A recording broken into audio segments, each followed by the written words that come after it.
રાજકોટમાં કમોસમી વરસાદના કારણે બેડી ગામમાં નુકસાન થયું। ઘઉં, મકાઈ, ધાણી, ફ્લાવર, કોબી સહિતના ખેત પાકને નુકસાન થયું। બેડી ગામમાં આવેલા એક જ ખેતરમાં 15 વીઘાના ઘઉં આડા પડી ગયા। છેલ્લા 4 મહિનાથી આ ખેડૂત દ્વારા સતત મહેનત કરવામાં આવતી હતી। ઘઉંનો પાક તૈયાર થઈ ગયો હતો અને લણણી કરવાની તૈયારીઓ હતી। એ પહેલા જ ભારે પવન સાથે આવેલા વરસાદના કારણે ઘઉંના પાકને મોટા પ્રમાણમાં નુકસાન થયું। મકાઈના છોડને પણ મોટા પ્રમાણમાં નુકસાન થયું।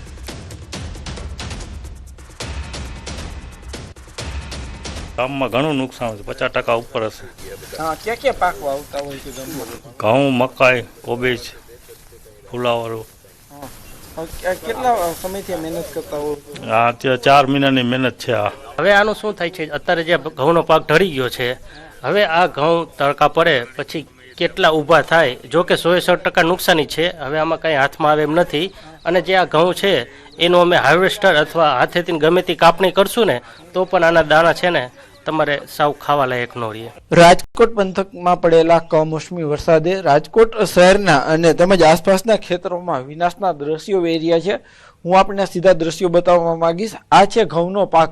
ગઈકાલે આ સમય સુધી આ ઘઉંનો પાક છે તે આ ખેતરમાં લહેરાતો હતો, પરંતુ ગઈકાલે જે બપોર બાદ એકાએક જે ભારે પવન ફૂંકાયો ને એમના કારણે આ જે ઘઉંનો પાક છે તે ઢળી પડ્યો છે। 15 વીઘા જે ખેતર છે તે ના ઘઉં છે। આ ઘઉંનો પાક તૈયાર થઈ ગયો હતો અને તેની લણણી છે માત્ર એક જ અઠવાડિયાની અંદર લેવાની હતી। માર્કેટિંગ યાર્ડ સુધી આ જે ઘઉંનો પાક પહોંચે તે પહેલા જ જે ખેડૂતોના મોઢે આવેલો કોળિયો જૂટવાઈ ગયો છે। હાલ આપણી સાથે ખેતરના માલિક છે, આપણે એમની સાથે વાત કરીશું। શું પરિસ્થિતિ છે ખેતરની? ખેતરની પરિસ્થિતિ બહુ ખરાબ થઈ ગઈ છે।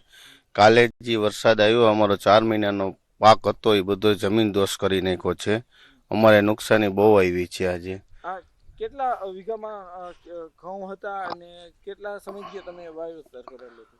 આજ 15 વીઘાના ઘઉં હતા અને અમે 3.5 મહિના ત્યાં મતતા હતા। હવે 10 દિવસને આડેગાળે હતો ઘઉંનું અમારે કાઢવા માટે લણવામાં, પણ કાલે વરસાદ આવ્યો એમાં બધા જમીન દોષ થઈ ગયા છે। હવે કઈ રીતના નુકસાની કહી શકાય? કેટલા રૂપિયાનું બિયારણ લીધું હતું? કેટલા રૂપિયાનો કેટલો ખર્ચો કર્યો હતો?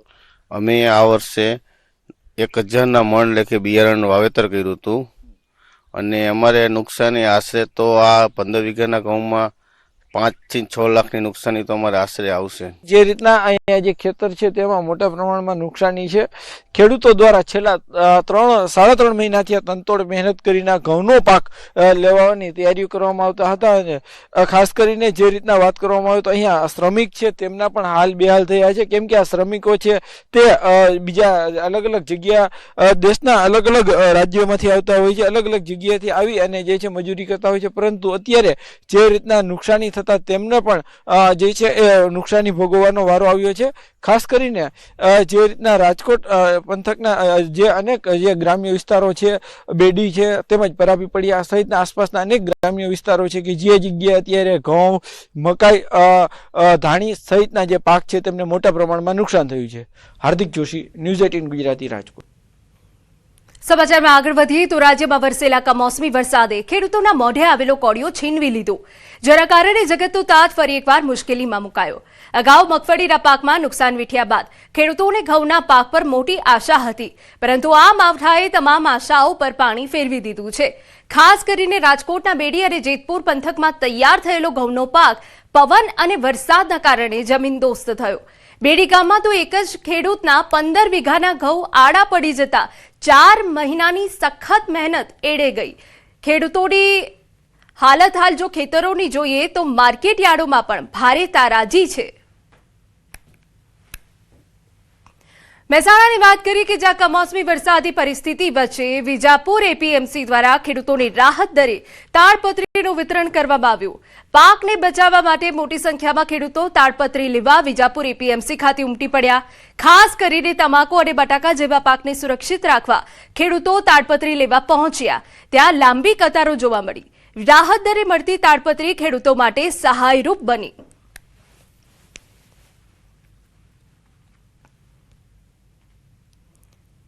સમાચારમાં આગળ વધી હિમાચલ પ્રદેશના શિમલામાં હવામાનમાં પલટો આવ્યો। વહેલી સવારથી જ આકાશમાં કાળા ડિબાંગ વાદળો ઘેરાયા। કેટલાક વિસ્તારોમાં કમોસમી વરસાદ પડ્યો। અચાનક વાતાવરણ બદલાતા સમગ્ર વિસ્તારમાં ઠંડક પ્રસરી ગઈ। તાપમાનમાં નોંધપાત્ર ઘટાડો નોંધાયો.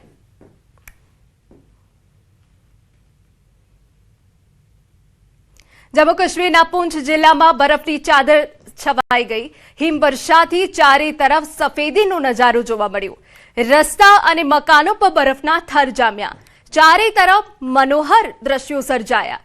ભારે હિમવર્ષાના કારણે રસ્તાઓ બરફથી ઢંકાયા તો પ્રશાસન દ્વારા રસ્તા પર જામેલો બરફ જેસીબીની મદદથી દૂર કરવામાં આવ્યો.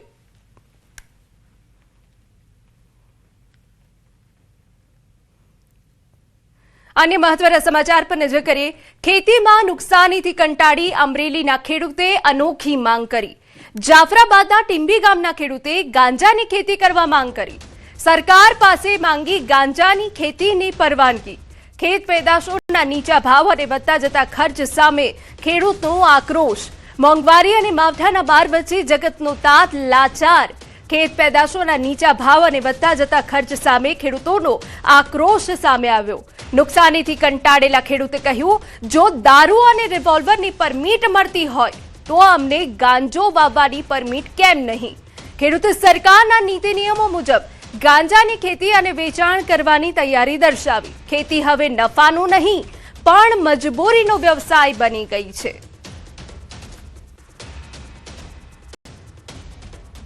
આ વર્ષે મગફળી વાવી એટલે પાક નિષ્ફળ ગયો કમોસમી વરસાદને લીધે.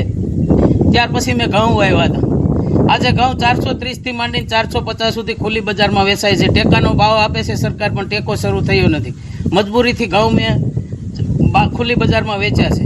આજે મારી એક માંગ છે કે સરકાર જો દારૂવાળાને દારૂની લાયસન્સ આપે અને પૈસાવાળાને જો રિવોલ્વરની લાયસન્સ આપે છે તો મારે પણ મારા બાપ દાદાની ખેતી છે, મને મારે ગાંજો વાવવા માટે પણ મને પરમિટ આપે તો હું સરકારની દેખરેખ નીચે વાવેતરથી માંડીને વેચાણ સુધી સરકારની દેખરેખ નીચે મારે પણ ગાંજો વાવી અને થોડું કમાઈને છોકરાની ફી, કપડાં લતા આ તે વસ્તુ લેવી હોય તો મને 5 પૈસાનો નફો રહે એમ છે. સમાચારમાં રોકાઈએ એક વિરામ માટે.